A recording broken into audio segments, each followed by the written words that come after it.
Greetings, I'm your host, Dr. Wolfula. I'm the bad boy of niche movie reviews, coming at you from my secret subterranean bunker beneath the Wolfula.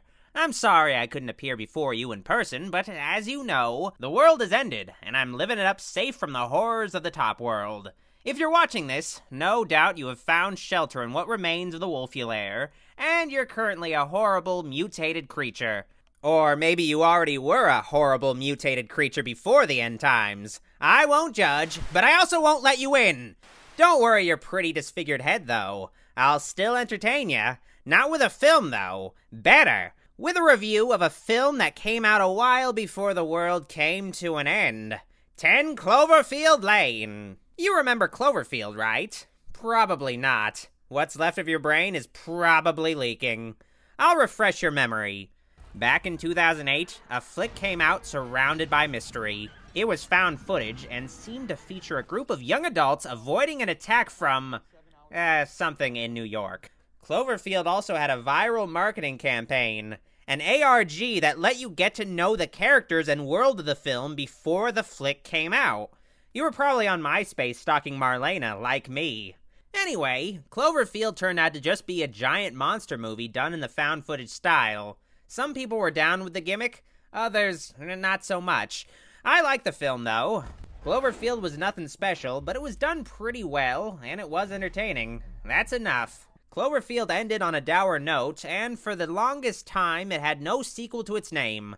That changed in 2016 with the announcement of 10 Cloverfield Lane, stealthily, just a few months before its release. Cloverfield Lane's trailer was also pretty vague on the details of what it was about, and the movie also got another ARG.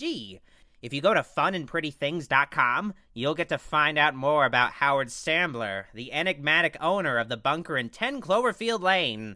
I won't go into those spoilers yet, though. Well, it shouldn't really matter, because the world has ended, and it's not like you can watch the movie anymore. But let's stand on ceremony here. 10 Cloverfield Lane tells the story of a young woman named Michelle, played by Mary Elizabeth Winstead, who runs away from her fiancé for some reason. I don't know, her future hubby is Bradley Cooper, so he must have done some real shit. Michelle gets into a car wreck and ends up in the care of Howard, played by the great John Goodman. Michelle isn't so into being held captive by Howard as she's, handcuffed. What are you gonna do to me? I'm going to keep you alive. Michelle isn't privy to the real reason behind her detainment by Howard, though. There has, supposedly, been an attack by some unknown force, and Howard saw it coming, so he retreated into his bunker with an unconscious Michelle that he rescued. Michelle doesn't buy any of it, though, at first.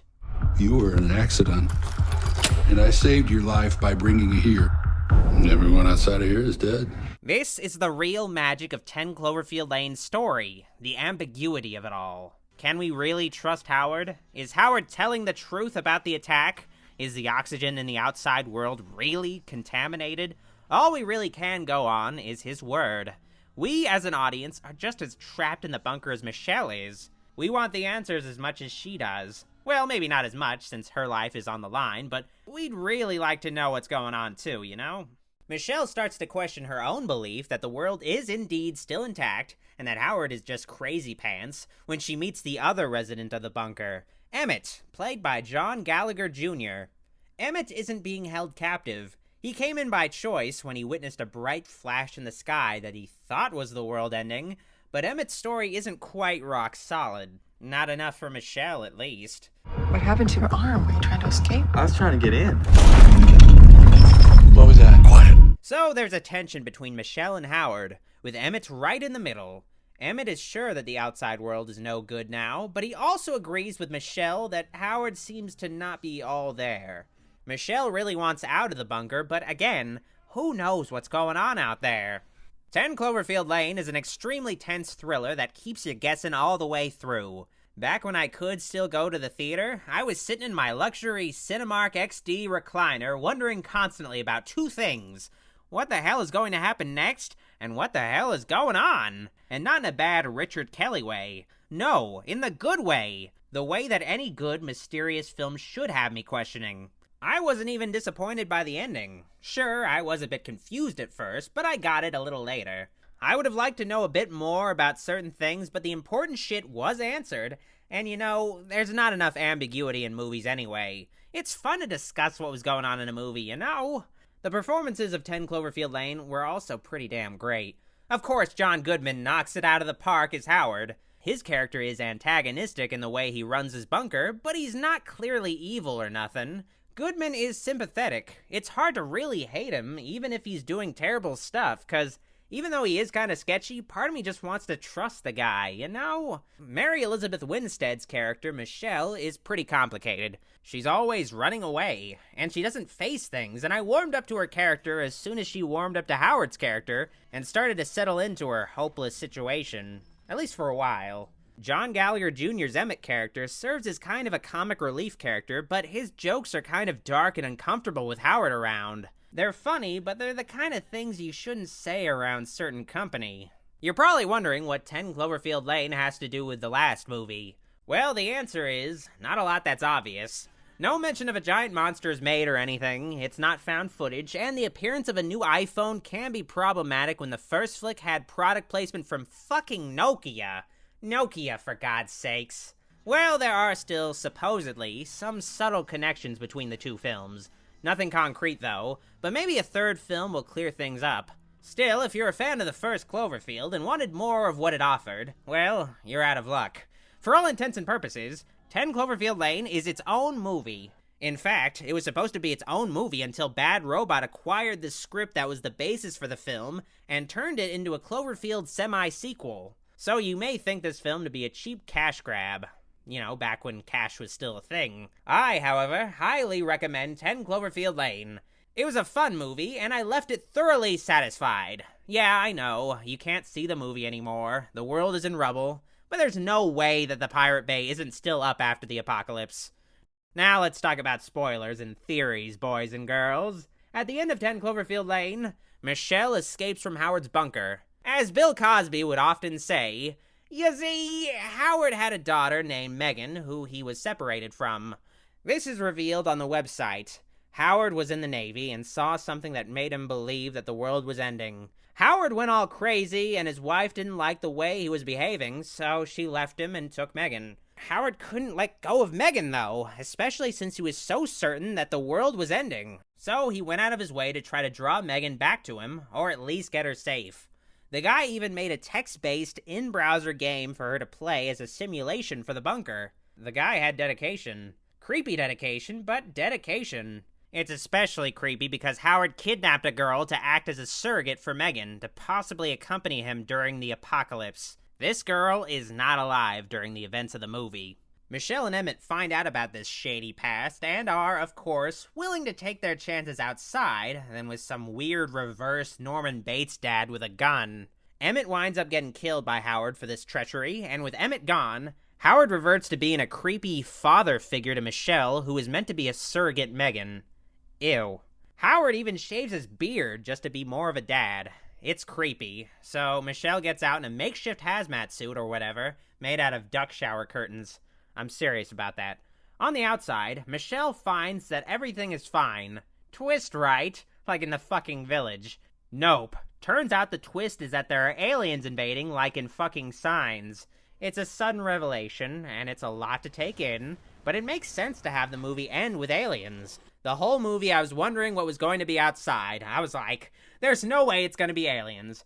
But it was aliens. And it's aliens because it had to be aliens because that's one of the first things somebody thinks of and the first thing people throw out because it's too obvious. It's like the identity of a Scooby-Doo villain. Sometimes they make it the obvious guy because you see it coming and say it can't be him.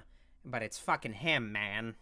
The aliens aren't credible aliens either. No, they're full-on H.G. Wells aliens. Cool, but unbelievable. But the giant monster in Cloverfield was unbelievable too, and this is a sequel to that. How does 10 Cloverfield Lane work as a sequel, though? Well, in Cloverfield, one of the theories a character has for what the monster is that it's an alien.